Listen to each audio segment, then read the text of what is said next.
Ni kalau nak nyanyi ke apa ni? Mileage dia 22,800. Sini ventilation seat. Kalau nak kawal, infotainment dia semua lah. Korang boleh set up sendiri. Dia ada juga digital inner mirror.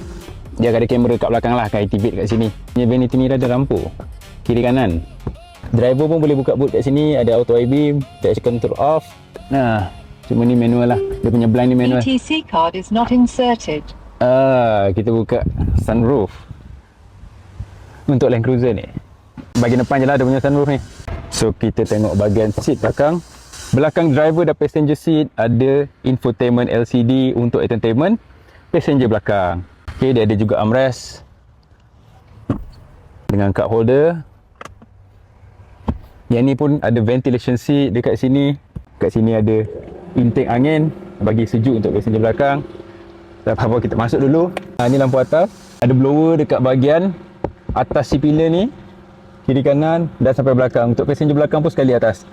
Tapi dekat center console belakang ni pun ada lagi tambahan 2 vent dengan trimming wood dekat sini.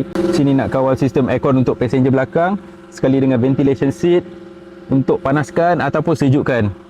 Ada juga 12 volt socket, HDMI port. Ini kalau nak choke auxiliary in. Ni kalau nak nyanyi ke apa ni? Lepas tu ada juga type C. Center hum ni tak adalah tinggi sangat.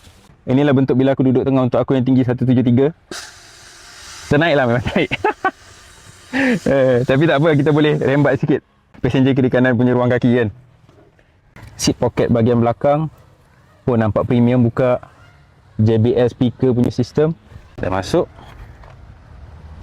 Tarik dia. Okay, itu saiz dia.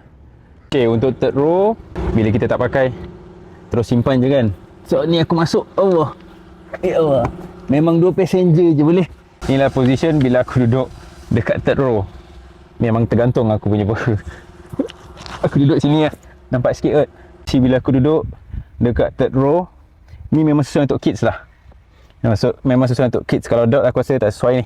Kat sini ada juga button nak turunkan second row untuk tambahkan lagi ruang kan. Okay, kat sini ada apa?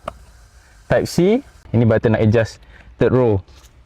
Automatic cup holder sini. Lampu LED ni pun sama, bahagian side ni pun sama. Okey, aku dah bawa korang walk around dan tour keliling Land Cruiser LC300ZX dengan body kit model Lista ni. Kalau korang nak tahu berapa harga dia, DM aku. Ataupun kalau korang nak view kereta ni secara fizikal, secara dekat, korang boleh contact aku ataupun datang dekat kita orang punya showroom. Korang berada dekat Pemas Jaya, JLA Motorsport.